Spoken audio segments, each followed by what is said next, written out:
ఒక cinema hit అయినా flop అయినా ఆ ఆనందం బాధ అన్ని ప్రొడ్యూసరే అనుభవించాలి.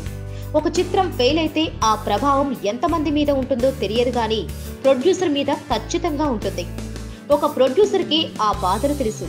అయితే ఒక సినిమా రిలీజ్ కాకముందే ఆ సినిమా అలా ఉంది ఇలా ఉంది, కొందరు ఒక అడుగు ముందుకేసి మరీ చిత్రం పోయిందని సినిమా రిలీజ్ కాకముందే ఆ సినిమాపై నెగటివ్ ప్రచారం చేస్తున్నారని నాగబాబు వాళ్ల మీద ఫైర్ అయ్యారు. అయితే మీడియాలో కొందరు పర్టికులర్ గా ఇలా చెప్పడం వల్ల ఆ సినిమాని నమ్ముకొని కొన్ని వందల మంది పనిచేస్తారు.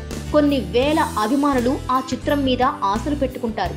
వాళ్ళు అలా చెప్పడం వల్ల ఆ ఇంపాక్ట్ ప్రజల్లోకి వెళ్లి ఈ రోజు ఎంతో మంది బాధలు పడుతున్నారు. అయితే ఏ హీరో అభిమానైనా అందరి సినిమాలు బాగా ఆడాలి అని అనుకోవాలి.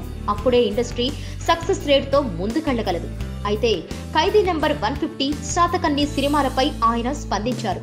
మా ఖైదీ నెంబర్ 150 బాగా ఆడాలి అని మేము ఎంత కోరుకుంటామో అలాగే బాలయ్య శాతకర్ణి కూడా అలాగే ఆడాలి అని కోరుకుంటాం. ఖైదీ నెంబర్ 150ని వివి వినాయక్ చాలా కష్టపడి తీశారు. దీని వెనకాల చాలా మంది కష్టం ఉంది. అలాగే శాతకర్ణి కూడా క్రిష్ చాలా కష్టపడి మనకు ఎవరికీ తెలియని చరిత్ర మనకు తెలిపేందుకు మనం ముందుకొస్తున్నారు. ఈ రెండు చిత్రాలు బాగా ఆడాలి అని మనస్ఫూర్తిగా కోరుకుంటున్నానని నాగబాబు అన్నారు. Please subscribe. Hi, it's me Purna. Please subscribe.